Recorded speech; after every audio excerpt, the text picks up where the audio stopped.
I'm going to be reacting to the title is called The Best Guards for MMA, the New Era of Jiu-Jitsu for MMA. This is a video by Less Impressed, More Involved BJJ.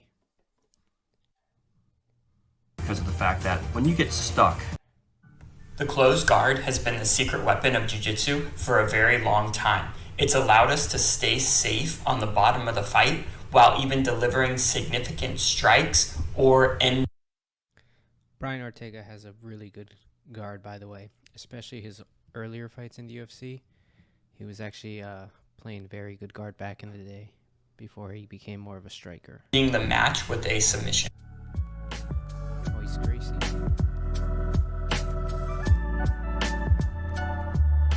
However, as people became more comfortable with the closed guard, they started to use the top position as a way to Hey, so that's a clear example of what happens when you do not control the posture in a fight. And you definitely don't want a guy like Melvin Manhoff on top of you dropping bombs. deliver significant strikes to their opponent. But I believe, and it doesn't even matter if Melvin Manhoff is like in his 40s and past his prime. The great minds of the modern jiu-jitsu game have taken a look at this Danaher is a great mind. problem and developed a modern solution.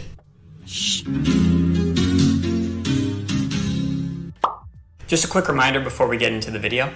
February 1st is the planned launch date for our Patreon or any other affiliates we're planning to work with in the future. And once the channel Okay, I'm going to fast forward this. But join his starts to make money. Alright, evolution of guard. Let's carry on. Now, the closed guard is the bread and butter, right? It's what people are looking for when they show up to jiu-jitsu. They're looking for the ability for a smaller person to stay safe on the bottom of the fight while even having the ability to be dangerous from that position. And I'll say this, back in the day, those early UFCs when nobody knew jiu-jitsu, like you could get away with all this basic armbar and triangle stuff from closed guard. It was just so easy back in the day.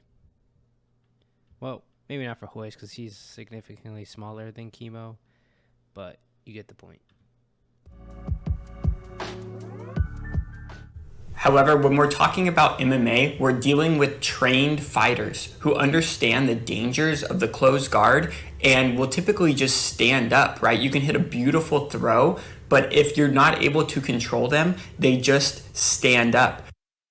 Yes, very true. So one of the biggest difference between MMA and sport jiu-jitsu is that in MMA, the guy's not obligated to stay on the ground and engage in the grappling with you.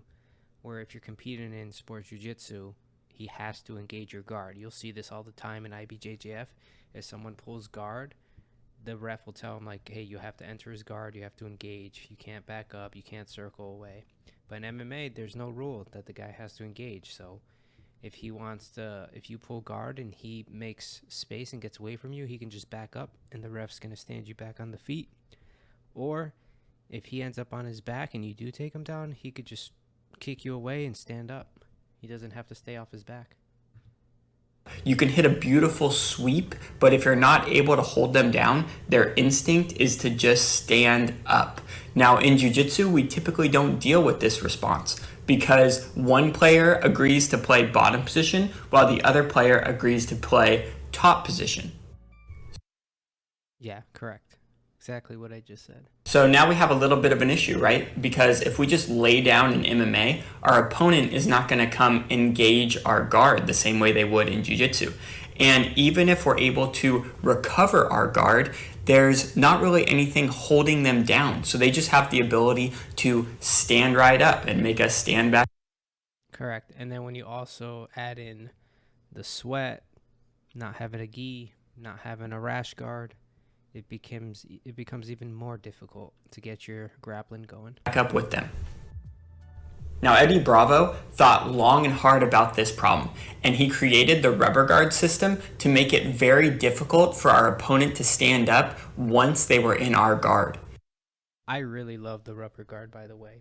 It takes a bit of flexibility and mobility to get there, so if you do have problems with that, it's going to seem like the guard is impossible to use for you, but once you like get through those initial obstacles, it's a very good guard to have, especially for MMA.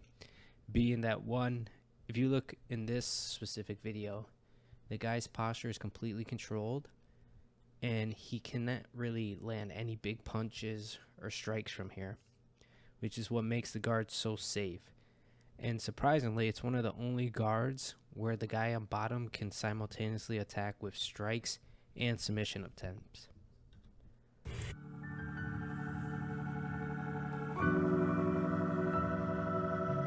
Like, look how controlled he is right here. Like, I know Ben Saunders isn't really throwing up any attacks yet, but just in terms of safety from strikes, it's just incredible how well you can control their posture and not allow them to punch.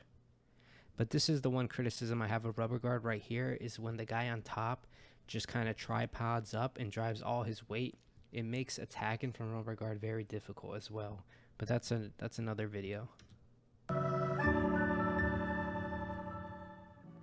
Like, rubber guard works best when the guy who's in the rubber guard, like the guy on top, is on his knees. And it also maintained the ability for us to be dangerous. We still had sweep. And this is going to be one of your main attacks right here. This is Dustin Hazlett on the bottom, I think against Tandem McCory. I could be wrong. But he switches to an omoplata from the rubber guard, and then he gets like a deep hook with his far leg and turns it into like a straight arm lock. This is like one of the best attacks from rubber guard, by the way, is transition into an omoplata. Sweeps, we still had submissions from this rubber guard system, and it became very, very popular in MMA and still is today.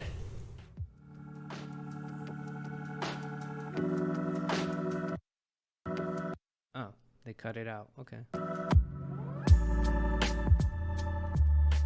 So the sweeps and the submissions that came out of the rubber guard were a huge innovation to the guards of MMA.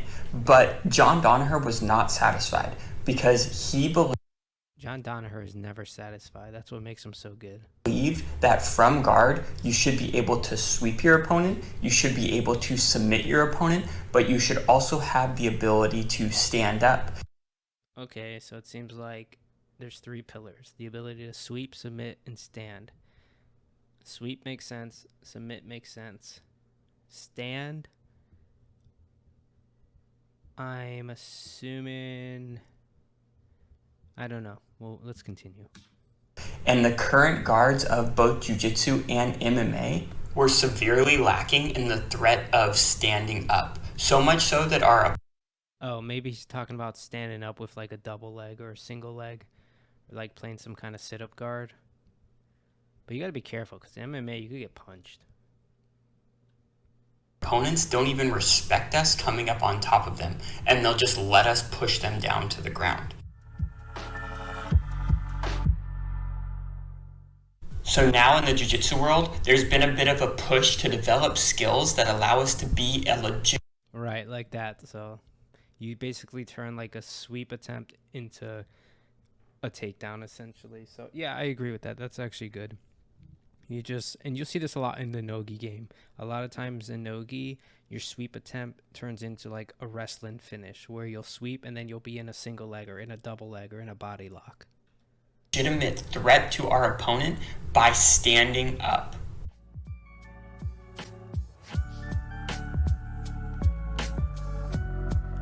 And that's like old school right there, outside half guard.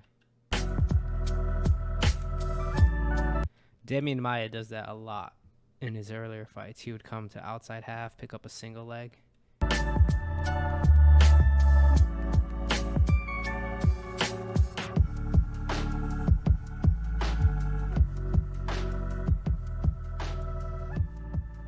Yeah, that's another good entry too. From butterfly, you get a body lock.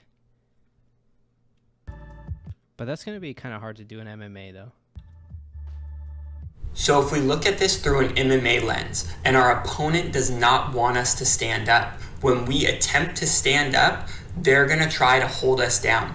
And by holding us down, they're not punching us. So we keep ourselves safe by threatening to stand up. And as soon as we put ourselves in close... You got to be careful with that, because if you threaten to stand up, he might just disengage you completely. You might try to stand up with a single leg and he might just kick out, and now you're back on the feet. Closed guard, it makes it very difficult for us to stand up. So it eliminates that threat to our opponent, which thus is, I think, the biggest flaw of both traditional closed guard and rubber guard in MMA. Now, I was recently watching Best guard for MMA. Okay, I guess now he's going to tell us. Gary Tonon's grappling match against Shinya Aoki, and I noticed that there were many times where Gary could have easily closed his guard, but he elected to pummel a butterfly hook and threaten to stand up on his opponent constantly. I mean, this is sport jiu-jitsu though, but we'll see where he goes with this.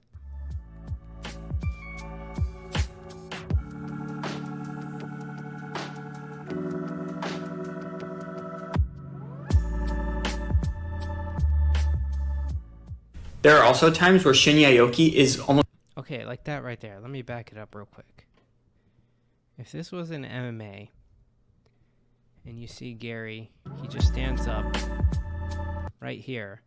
Shinya doesn't have, like, I know this is their grappling, so Shinya is going to just stay engaged.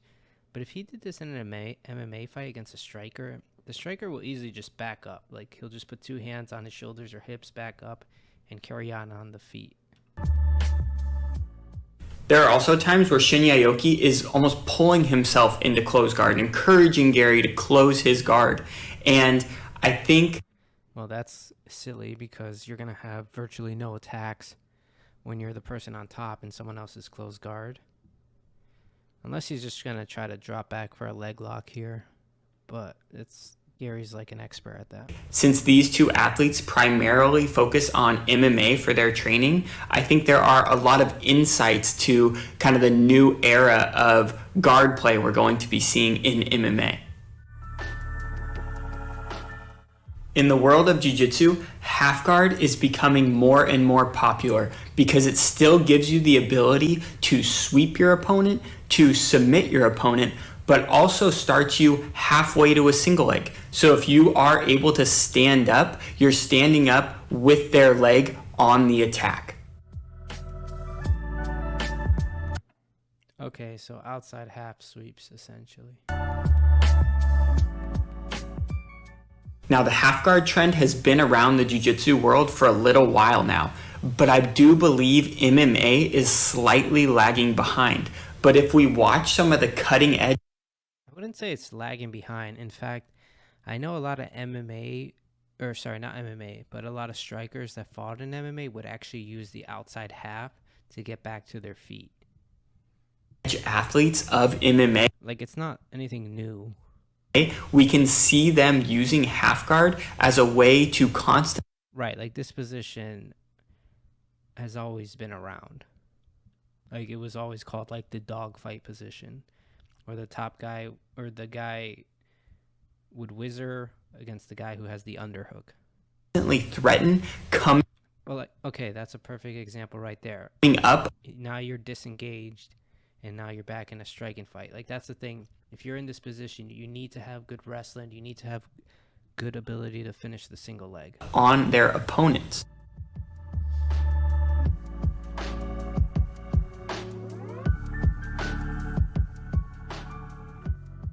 As we get an underhook and threaten to come up from bottom position, our opponent has to whizzer. They have to put this whizzer in to prevent us from taking their back.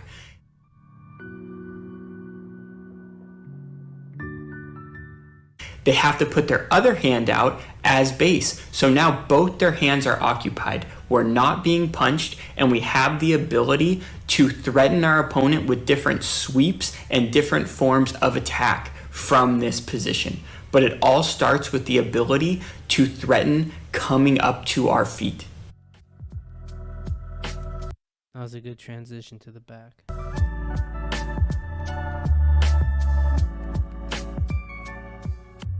A great way to enter into this position is as we're getting punched, we can use the knee shield to off balance our opponent, which puts their hand on the ground and opens up space for us to get our underhook.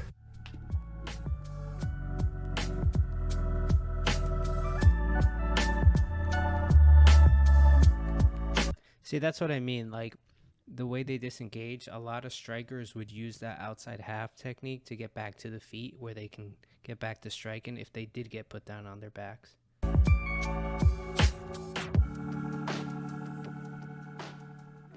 And as our opponent tries harder and harder to hold us down, they open up space for us to attack. And no one does that better than Gary Tonin.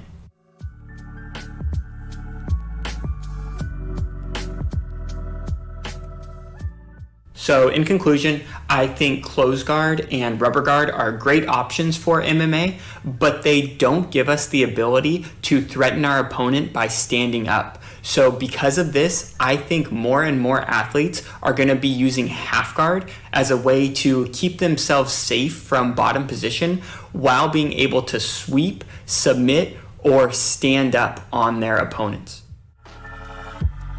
So hope you guys enjoyed the video.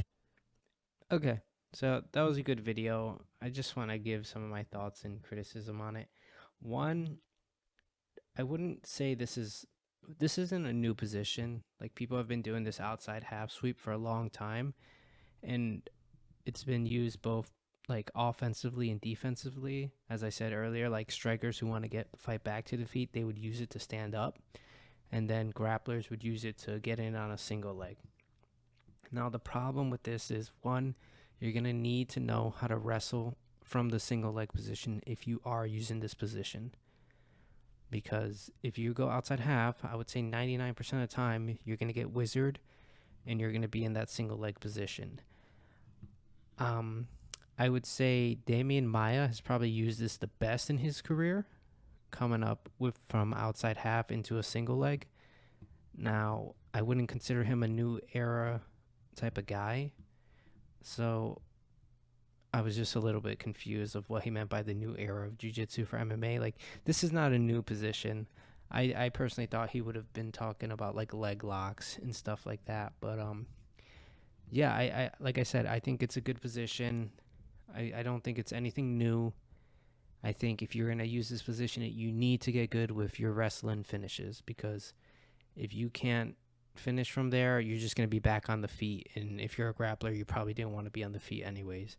But yeah, this guy seems like he makes a lot of good breakdown videos. I might do this one next, the best leg lock system for MMA. Yeah, maybe I'll react to that next. But yeah, thanks for tuning in, guys. See you the next time.